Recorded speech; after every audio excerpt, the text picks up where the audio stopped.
Nice computer. Yes, I'm back with a new series. I've been intermittent, trying to get my head around COVID-19 and existential angst in 2022. But I'm back, and I'm really grateful to have my guest today joining me all the way from Denmark, Marcus Dibb. What up, Marcus? Hi, thank you for having me. It's my pleasure. Thank you for navigating the time zones and getting up early. I really appreciate it. Um, Marcus, you are a self-described trans educator, not a trans activist. And I'm very curious about your story and your journey because as someone who pays attention to the discourse around the issue of gender identity and transsexualism, and I would argue potentially the most heated of debates in the culture war right now, I found your perspective refreshing and I guess there's like a really calming effect to how you deliver information. So I wanted to hear your story, man. I really wanted to know how it started, why you do this, why you put yourself out there. So I guess starting at the beginning, like you grew up in Denmark, is that true? Yes, yes. Um, I'm born and raised here in Denmark, and yeah, now I just moved to the capital, Copenhagen, from a smaller city. So a lot of things are happening here too, and Yeah. great. Is I follow obviously the United States and England, and there's a lot of debate around trans inclusion in sport and trans inclusion and prison stuff. Are those sorts of debates happening in Denmark? So I would describe Denmark as a little bit behind when it comes to this whole discourse.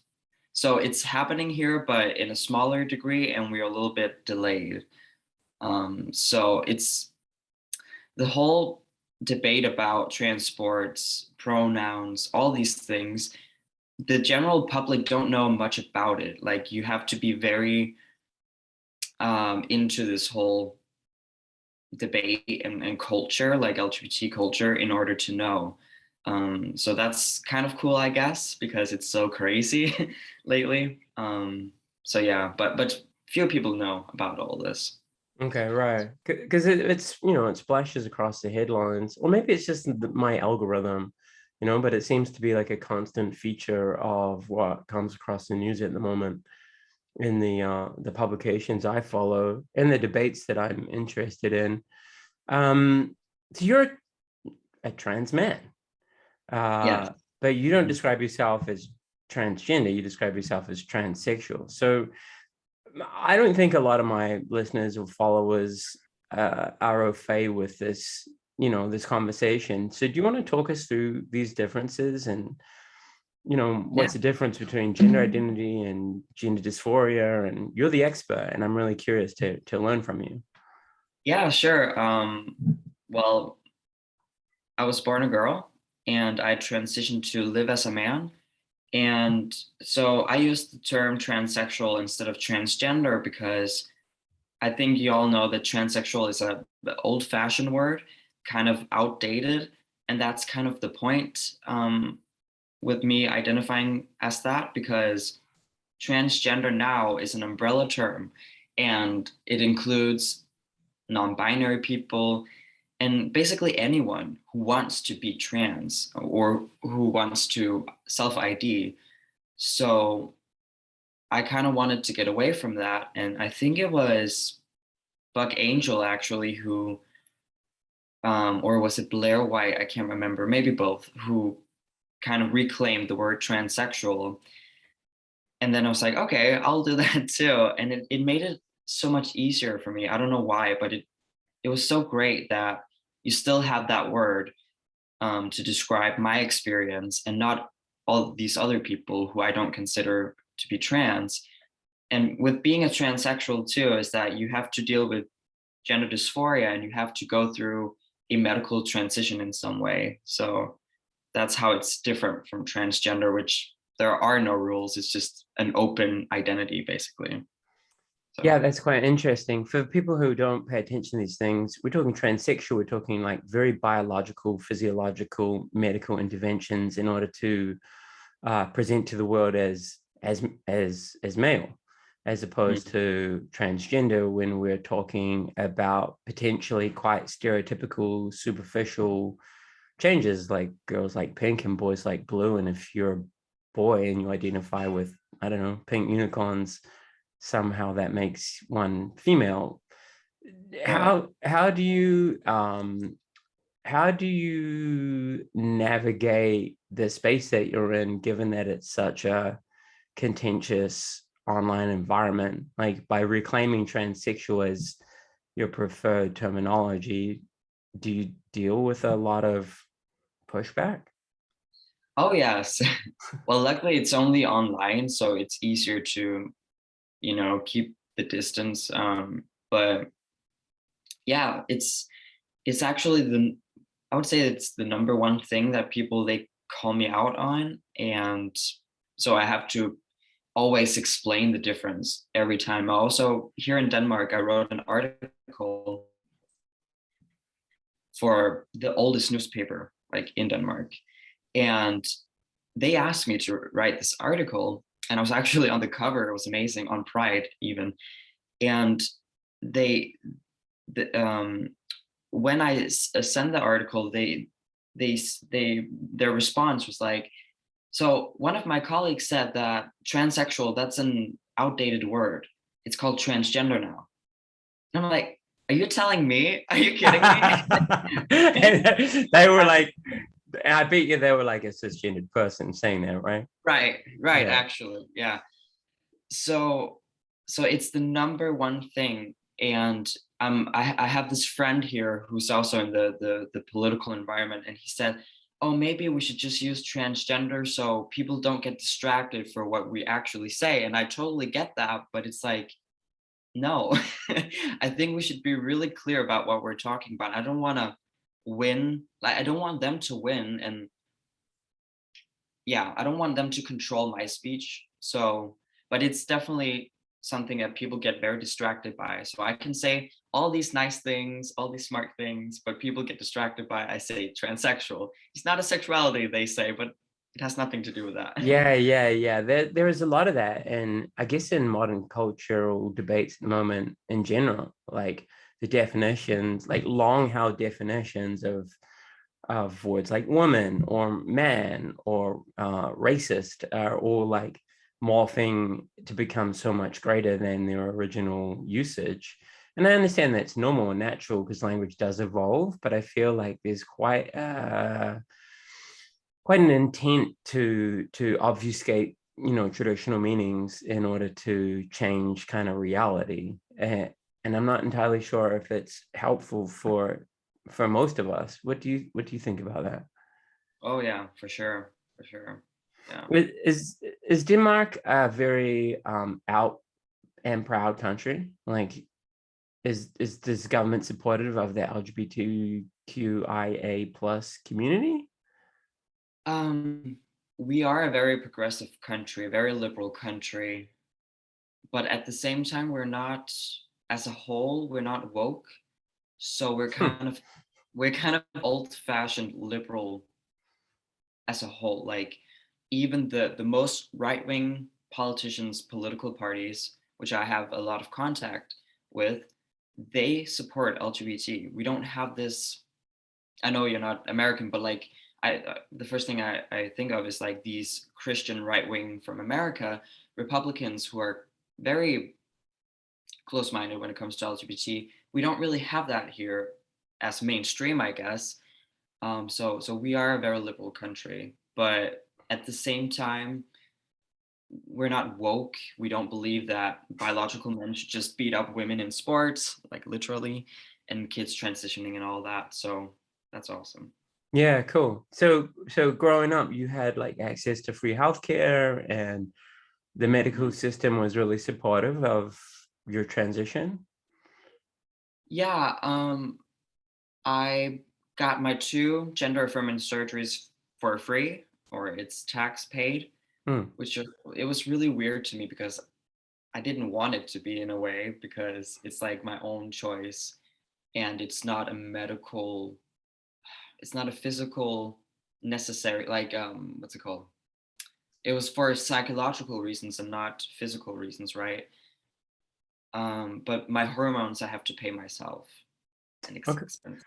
That's really interesting because a lot of what I read from activists would argue that gender dysphoria is an innate condition, like one's sexuality, like being lesbian or gay. Is that correct, or do you disagree with that? I mean, they change up their opinion quite much when it comes to gender dysphoria because they say you don't need it, but at the same time, non-binary is only valid because they too have gender dysphoria, so it doesn't really make sense. But I see it as a medical condition like depression and Mm, anxiety. So when I say it's like a mental illness, I don't mean it like, oh, it's like schizophrenia or something like quite out there. It's on the milder side, I guess, in a way that we can function like normal people, if I'm allowed to say that. And so I don't know. I don't, I don't really know anyone who's normal, myself included, because well, I'm yeah. I'm I'm fucking I'm fucking nuts, bro. But like, but I get what you're But you saying. know what I mean. You can go to Like, work, you know. Yeah. yes. So I don't see it as something. I see it as something that it's not, you're not okay, right? So being gay, you're okay, right? It's not, I don't see it as an illness, I don't see it as a Mm. condition. It's just something you are. There's nothing wrong with that. But I do think there's something wrong with having gender dysphoria. It's so painful, right? So yeah. I see it as an innate condition, right? Or what's it called? Yeah. Yeah. We're born with a condition. I mean, I'm not trans. I can't speak to your lived experience, but I imagine from a really young age, you felt like a psychological distress Mhm. that meant that you needed to transition in order to remove that psychological distress. Is that, and that might be sounding really basic, and anyone's listening like this guy's a fucking idiot, but is that's the basic process, huh? Yeah, it didn't suddenly appear. So yeah, it was a long journey for me because I didn't know when I was a kid that it was gender dysphoria, or my lack of inner peace had something to do with gender. Mm, Didn't know. I didn't know that you could ever question your gender in that way. Um, but the pain was always there, but the words, I was a little bit older. I've never met any trans people. I've never heard of the concept before. I was questioning myself. mm. So around 15. Yeah. And were your family supportive? Um, some not at first, but now I have the most amazing family. So I'm really happy to hear that. Like, I truly am. Like, that must, shock. Yeah. it's a lot. I mean, I can't imagine, so to have the love and support of your family must be awesome. Must be awesome. Given that you put yourself out there in the most public of ways, saying like super contentious shit. Like, like I'm talking to you right now, I'm nervous. I'm like, Really? oh yo, the woke mob are gonna get, like, the woke people in New Zealand hate me Oh anyway. yeah. Which is weird because I like, all my politics is super liberal and progressive. Like, I've been on television advocating for like gay marriage reform, stopping domestic violence. Like, I'm an old-fashioned liberal, I suppose, right? Yeah. But we have this whole hyper polarization that's occurred, like in much of like the Western world, between, on one hand, you have like the most insane QAnon conspiracy theory believing people who think that 5G causes COVID and like Putin's a legend. And there are like Christian conservatives who, you know, believe in conversion therapy, and then on which it's all like deplorable to my worldview. And then on the other hand, you have a very kind of totalitarian conception of what social justice is and isn't. And if you question that narrative, or you say something bad, or you've done something bad like 37 years ago, you're a bad person. Like, that's, anyone who's on an online space knows what we're talking about, right? But you say Denmark's not like that. So do you think that a lot of this debate is unfortunately needlessly polarized due to like the American media channels that all of this stuff comes through? I think so. Yeah.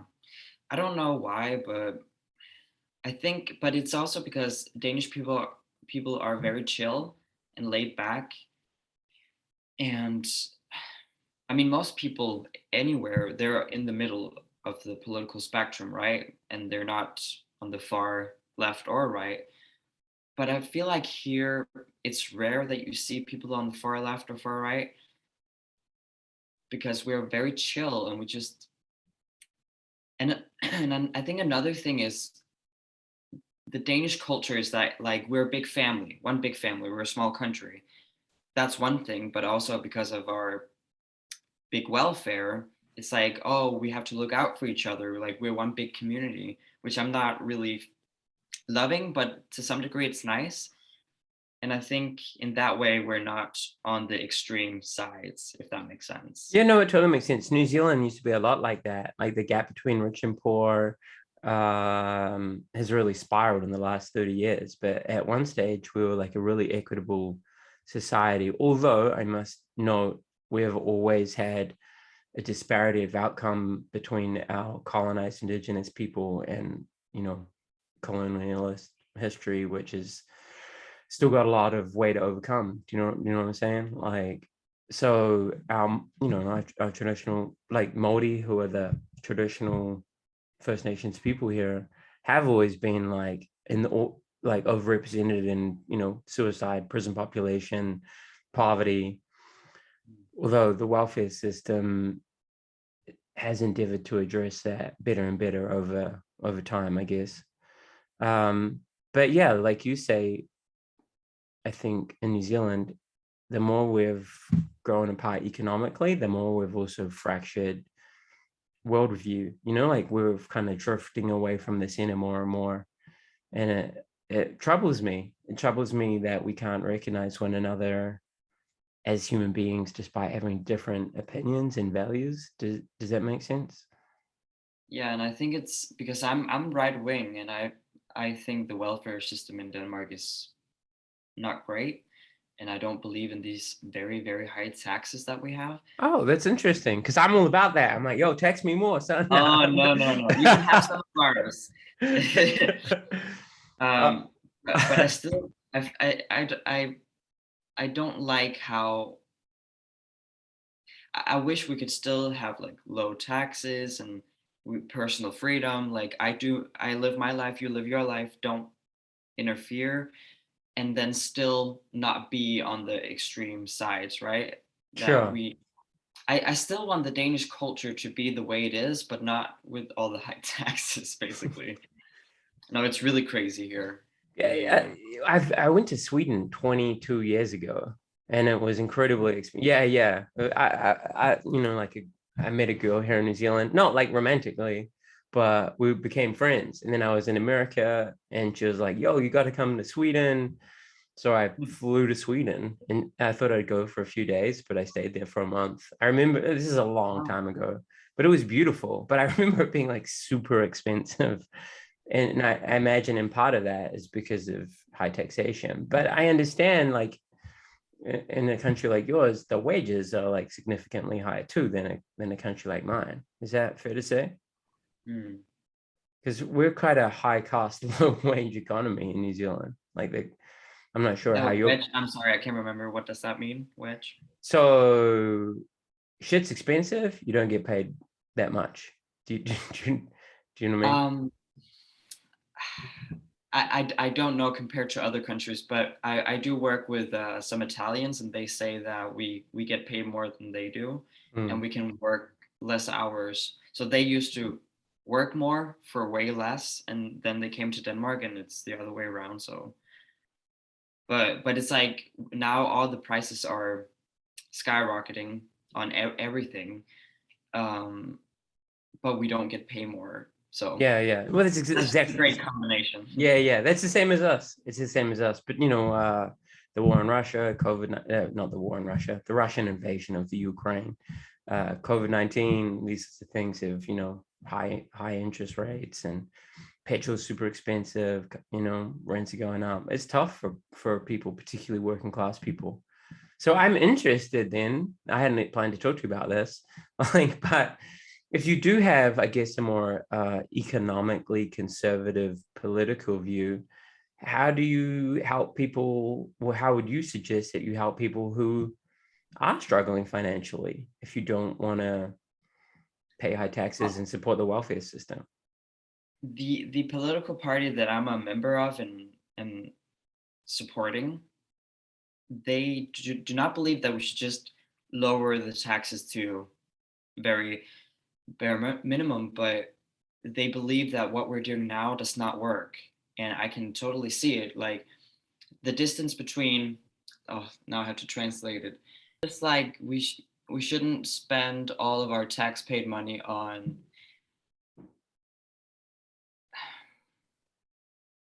no, I don't know. I don't know how to say it. So they're They not also trying have to, so what you're saying is to that you don't want to cut taxes, but you want more, a you little want bit, to, yeah. yeah, so a little bit, but not, you don't want to like completely reduce the welfare Right. state to nothing. Do you We have, just want to restructure the way we spend our money in the government. yeah, okay, cool. Yeah, that makes sense. It's using tech, so it's a slight reduction in tax you're arguing for, and using that money better. Proper. Yeah, properly. Because Yeah, I think it's a good example is how we are very we need a lot of more nurses, but we spend all of our money on like people working at administration, which doesn't make any yes. sense. Like, what are you doing with our taxpayer money when we need on in the field, right? Yeah. So Yeah, kind I of argue that. So it's about getting rid of like that middle ground of bureaucrats and people. yes, Yeah, yeah. And yeah, actually using the money for like more police officers, more nurses, like, real yeah, life. yeah. Okay, I understand that argument. And what about positions on things like immigration? Yeah, we're really tough on immigration. Like, I get like your party is tough on immigration, yeah. or the country in general? No, the political party. Right. Yeah. I find Uh, it an interesting paradox that you are politically conservative. I guess because so much of what I consume media wise is like all people from the trans community, and I know this is stupid and wrong and ignorant, have exactly the same political view, which is like hyper woke and liberal. They mm. There's, you know, yourself. I don't know if you follow Ariel Scarcella. Yeah, I'm friends with her. She's Oh, amazing. really? Like personally?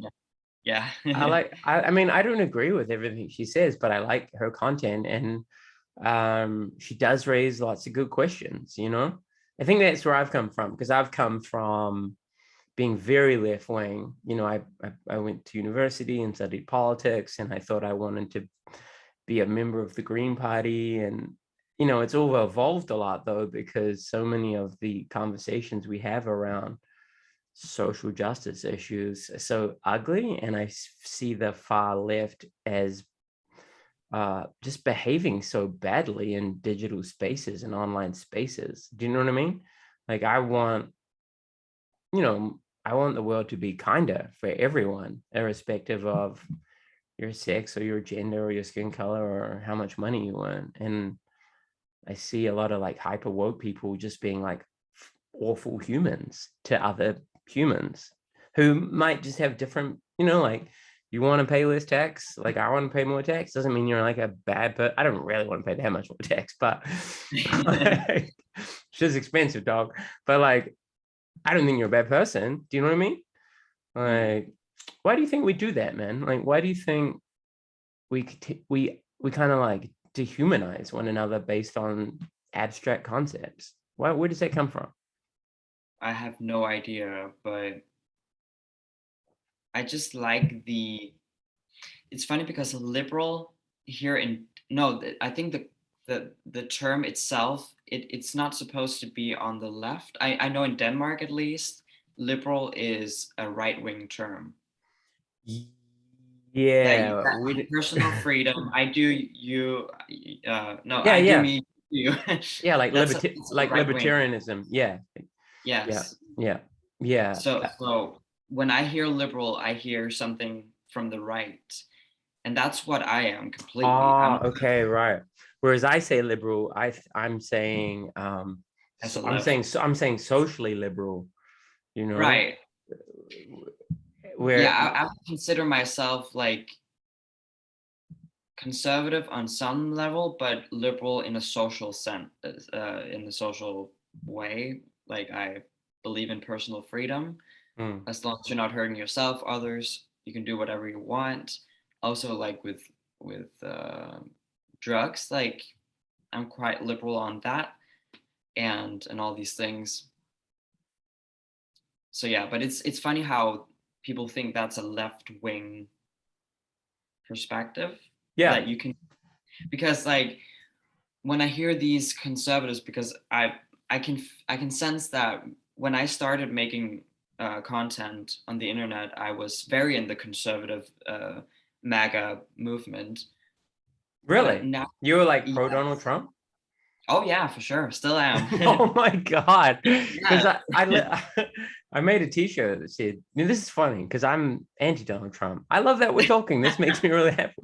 You know, I work in like I still love you, man, like as a human being. I promise, Marcus. Like No, it's fine. I'll forgive you. Yo, I'm definitely getting canceled. I'm definitely canceled. People are gonna be like, yo, he talked to a pro-Trump fucking low tax. Like I'm doomed, bro. Oh, Like oh, I'm oh no, doomed. what are we doing?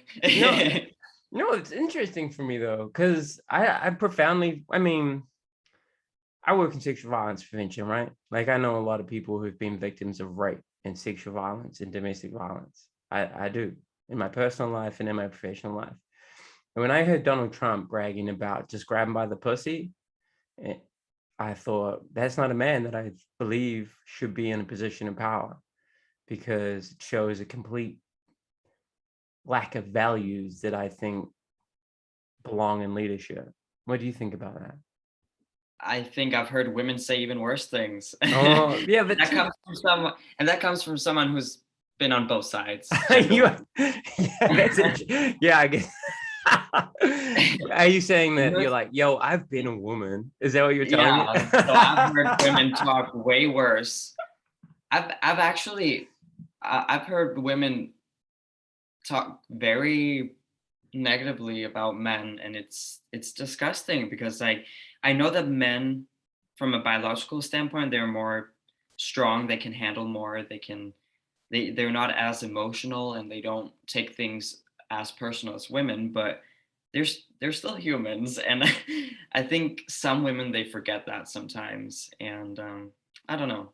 I guess I would argue that because, I mean, men are physically stronger, obviously, but I would also suggest that men are, if we're talking about gender, not sex, I would suggest that we are socialized to violence and socialized to some degree of sexism or dominance over women. If we think about mainstream porn and what that teaches us from a young age, if we think about a lot of the music and videos that we watch and the values in those sorts of things, as well as the banter of our dads and our friends. And I don't know, like I know a lot of dudes grow up with like really poor messages about how to treat women. And then when I think statistically that so many women are victims of violence, that yes, women do say horrible, shitty things about men and do shitty things to men. I still think like statistically, like it's an unbalanced equation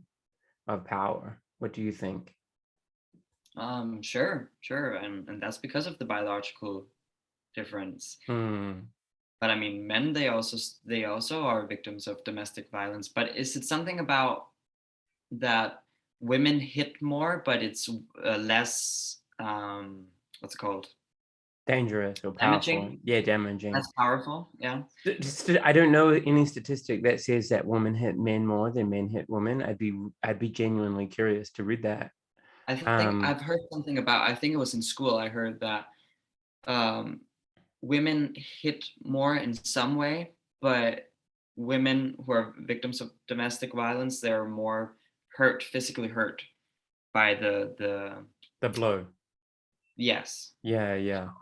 Yeah, I'm not sure if that's true, but it's an interesting point that you raise.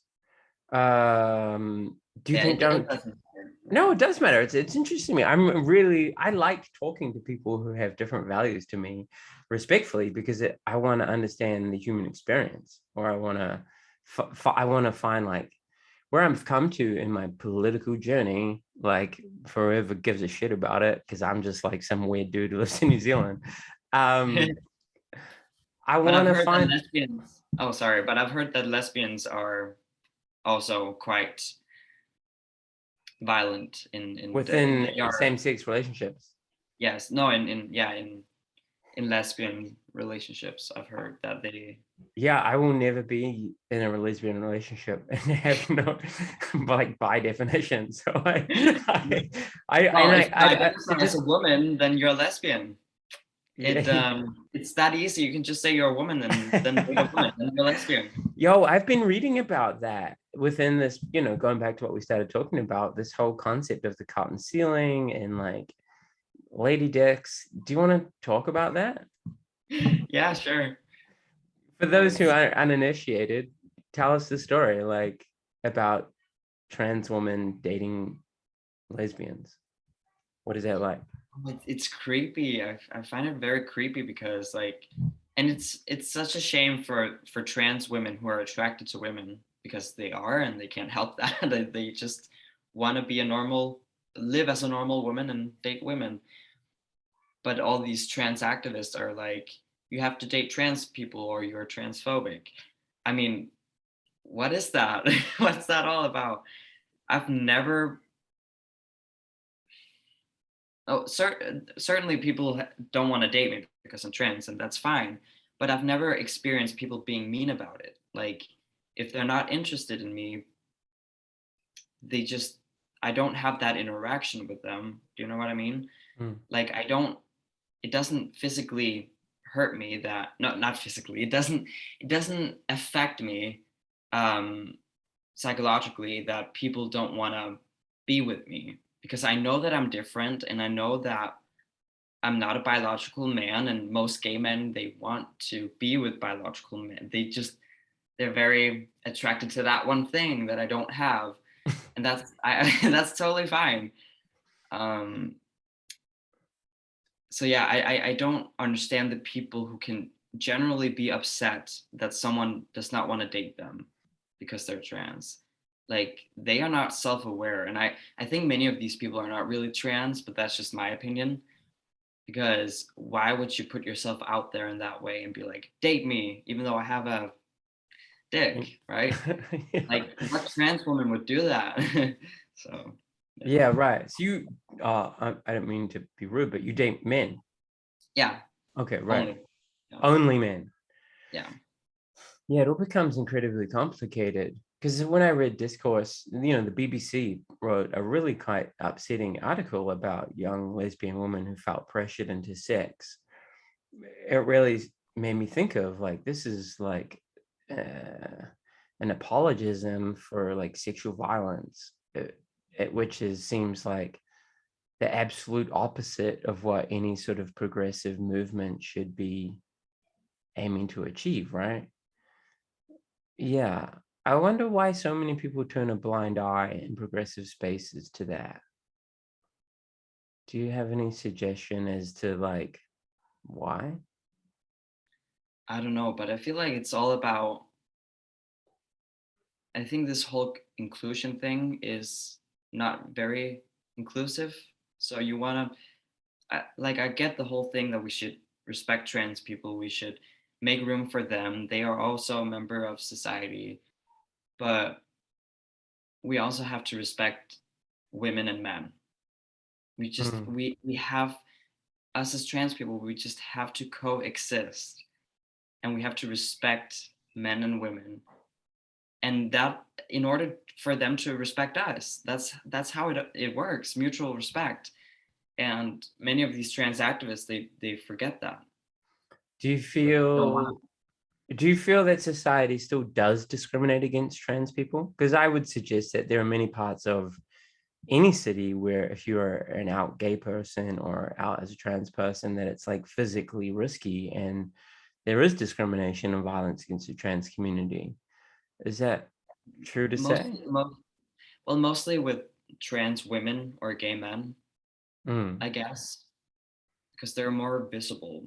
So I haven't experienced anything interesting or bad in that way. So Yeah, and I'm happy to hear that, because I really truly don't want anyone to be discriminated against or be a victim of violence or not be able to go to the club that they want to go to because of who they are or how they present. But at the same time, I'm trying to figure out how to find the balance, because I don't believe that trans women, particularly trans women who haven't been through like a pre-puberty medical intervention, should be in sport. And yet I've been called transphobic and all that sort of stuff for trying to have that conversation respectfully.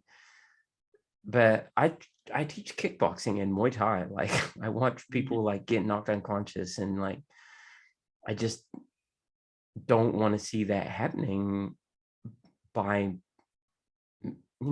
biological biological males, which I don't even know if I'm allowed to say that anymore, against like biological females.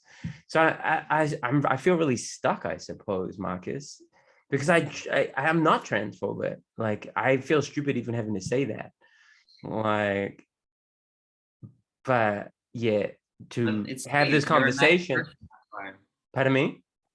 It's because you're a nice person and it's sweet.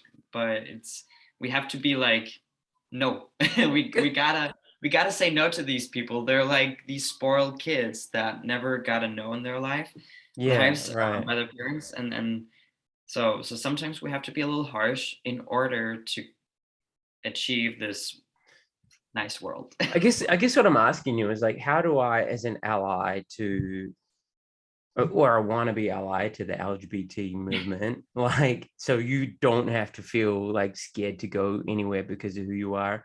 How do I be that and at the same time say, yo, some women don't want to compete in sport against you or want you in a domestic violence center, and that's also fair. Like, how do I hold those two things at the same time? That's what I'm asking. I think, and some may not agree with my way of doing it, but I feel like my tactic or my way of looking at things in this debate really helped, and that is the difference between real transsexuals and wannabe transsexuals, the fake versus the real ones. If you get that established, I think it's way easier to navigate through this entire debate and this whole thing. So like there are fake transsexuals out there, many, and that's why we see it a lot in the media and online, and they are the ones kind of dominating these crazy debates that we have with trans women in sports. And I'm not saying that all these trans women in sports are not real trans women. I don't know them personally, but I feel like they're bad people when they on purpose compete against biological women knowing that they have this unfair advantage. I feel like they're bad people because of that, honestly. um, because they're going to ruin physically, but also they're going to ruin women's dreams, and that's just not okay. But again, it's just really important to distinction between, or make the distinction between real trans people and fake trans people, because the How, real trans people, they, yes, it's gender dysphoria. That's definitely the most important thing in this whole discussion. It's so you're gender saying gender dysphoria. dysphoria versus self-identification of gender identity? Is that Exactly. And real transsexuals, they just want to be a part of society. They don't want to change society, they want to be a part of it, and they are never the problem, in my opinion. They never make a fuss. They don't put themselves out there and try to get attention, trying to change our whole society and all that. It's the fake ones. So if you have a lot of passion and if you want to show that you care, show them maybe to the real transsexual. And I'm not saying we should just throw the other ones on the street like dirt or like trash, because they also, like, they're very angry people. I think we can agree.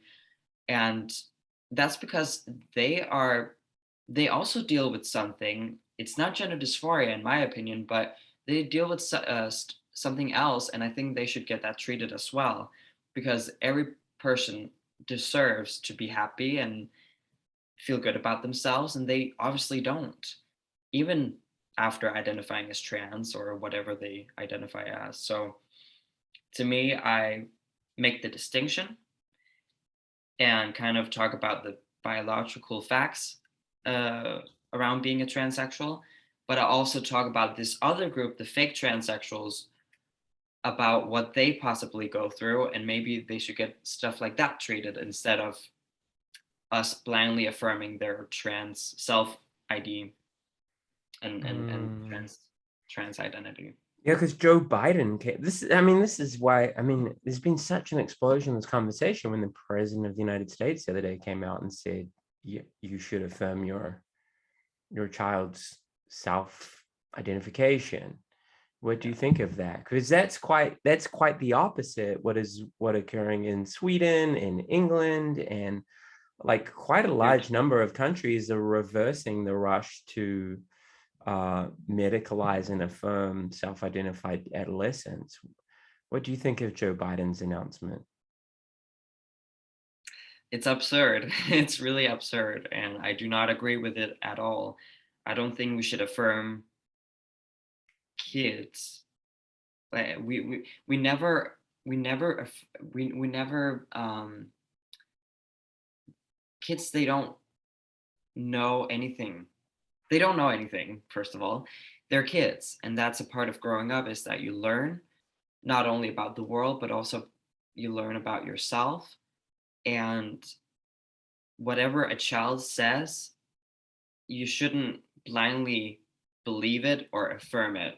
And we don't do it with any other topic when it comes, like, it's this whole thing about trans being on a pedestal, and I don't like it. I don't think trans should be on a pedestal where we have like special rights, and do you know what I mean? Mm. Yeah. Do you think it's cool for people like me who are like straight white guys to care about this issue and talk about this issue? I love it. I love it more when it doesn't make sense identity wise. I love it. Yeah, because identity politics is like it is one way to analyze the world and look at the world, and I understand that, and I think there is like obviously a different experience between me moving through the world as a straight white dude and you moving through the world as a trans man, or someone who's Samoan, or someone who's, I don't know, Turkish. Like the world does treat us differently to some degree, but it's not.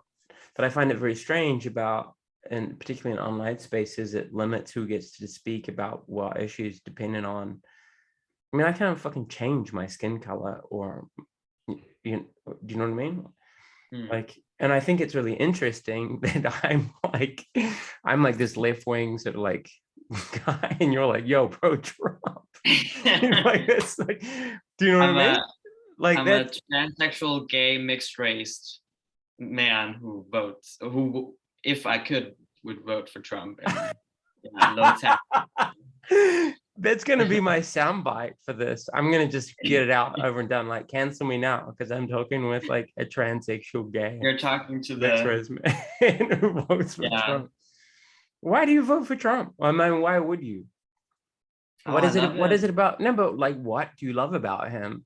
Because all the sound bites that I've ever heard, like, strike me as quite racist and sexist. Maybe you And shouldn't listen to sound bites. Maybe you should do your own research about him. yeah, that's fair. um, he's more, believe it or not, he's more liberal than the old-fashioned Republicans they have. Well, I don't know what I say we. I know. Uh, and he's just very. I feel like he's very modern, and I like him. He's also pro-gay and pro-trans, actually, and I like him. He's cool, and he was really cool for many years, also in Black communities, and he's awesome. And I like his economical standpoints, and yeah, I love how he's awkward and like he's kind of like a dad, um, and always right, you know. But yeah, sometimes I don't know, he's really funny. He's really, really funny. and I don't have a problem with him at all.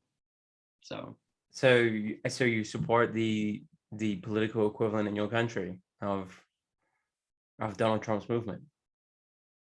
I support the what? The No. the like the political equivalent, like the same sort of party in Denmark as. I wouldn't say they're exactly alike, but there's a lot of similarities, especially with the followers. So we have for many years in Denmark had the right was kind of a mess, or it is a mess right now. But we had the new right here in Denmark, the political party, they're most famous for their politics around immigration. And for many years, we've only had one political party, because we have many. Sorry, I should clarify that. We have like over 10. And we've only had one who was critical of immigration, but they are really left wing when it comes to their economics. And then we've had political parties on the right where they are very conservative economically, but very on the left when it comes to immigration. Okay, so there you have a true conservative political party where they're both economically conservative and they have these certain opinions on immigration that's considered right wing. And then all these people who have been voting for this party and this party, they're now joining the new right.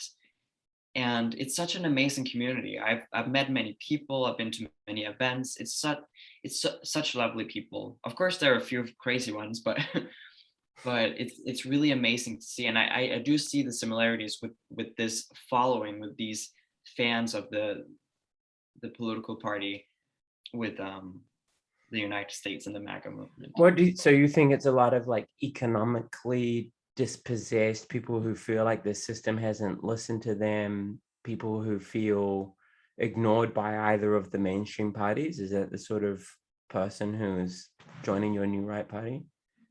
I guess, yeah, in a way. It's because you're not very popular if you criticize the Danish welfare system. So these politicians from the new right, like we've never heard, a few years ago, no one has ever heard about them. And then they just, boom, why do we spend so much money on this? Why do we spend so much money on that? Does this work? No. We all know that this thing doesn't work, but we still spend a lot of money on it. Like it's a party that really looked at things objectively. Yeah, no, objectively, you nailed that. Objectively. Yeah. And they said, hey, does this work? Why don't we talk about this? So they're like very fresh and, new. We like things that's fresh and new. And yeah, the same thing with Mac, I think. Marcus, why do you put yourself out there? I imagine a lot of people would say that you've got internalized transphobia. Is that one that you get? I can imagine that. And that you hate yourself. And I also imagine there are like, transphobic, like transphobia is a word that gets thrown around a lot these days. But I imagine there are actually transphobic, bigoted people who are very nasty to you as well online. It's very rare. Is it? Rare. Who do you get more of a hard time from? Actual transphobic people or the far left, right? So in spite of that, why do you have a YouTube channel? Why do you have a podcast as well as a YouTube channel? Yeah, on my YouTube, I guess. I don't have many. Yeah, but not like on Spotify or iTunes. Yeah. No, maybe I should consider that. I don't know. I'm doing it because I can't keep my mouth shut, and I have this. I've always been very politically active and very into this whole debate and discourse. So I just can't keep my mouth shut, and it's also that thing when you don't. A couple of years ago, I just really want to see this certain perspective, but no one is really talking about it. And when that's happening, that's just a sign that you should do it yourself. Like, I really wish I could see this form of content that I'm making, to be honest, when I was younger. Do you know what I mean? And that's a sign that you should do stuff yourself, because you can't sit around and wait for other people to do what you could actually do, possibly. So, so yeah, that's kind of where I do it. Does it affect your mental health? Because I've had some nasty times on like platforms like Twitter, and it's really affected my mental health. Like it's made me mentally unwell when people have piled on or tried to cancel me when I haven't even done anything. It's like an online lie or gossip or rumor, or New Zealand's a small country, just like Denmark's a small country. And I've seen people in person who I have said like terribly defamatory things about me, and it affects my anxiety. And does it affect you like that? No, but I think I'm quite lucky, because when it's English, I can distance myself from the hate. So if I could imagine, if every hate message I got, which is every day, if that was in Danish, maybe it will affect me more, because I'm also public about my opinions in Danish on my Facebook profile. And whenever people disagree, I take it more personally, which is so weird, because I get the most nasty messages when I do this whole English debate or American debate. So I also think it's a language thing. And then when it's on the internet, I feel like it's not real in a way. Mm. But no, I think it's mostly the language. Like it will definitely hurt more if English was my first language, Oh, I that's guess. interesting. So it doesn't bother you because you strike me as like super chill. Whenever I look at your videos, you're not like wild and like yelling at people and being all insane and dramatic for, you're just kind of like shooting it down the middle. Like, this is what I think. This is what I believe. This is factually true. This is bullshit. Uh, so how do you stay so balanced amongst it all? Is that just your personality, or do you see a therapist, or do you take great drugs? Like, what is it? No. Oh yeah. I think it's a mix of me being Danish. We are very chill. We're not angry people as a whole and as a country. But also I feel like my transition and me discovering what's the objective truth and what's not, and what is biology and what's not, it made me more calm. It made me feel more at peace with myself. Of course, the transition made me the most like peaceful internally, because like gender dysphoria is so painful to deal with, and when you get rid of that or alleviate that, you will feel better. But I also feel like me acknowledging that I'm a biological woman, I'm a woman with a medical condition, living my life as a man. I'm not a man, but I live my life as a man. It made me feel more calm, because that's just the objective truth. And now I'm not living in a lie, but I still live the life that I want at the same time. So I guess that's why. What can people like me do to help create a kinder society for trans people? Sorry, what? What can people like me, like guys with privilege, do to help create a world that's easier for trans people?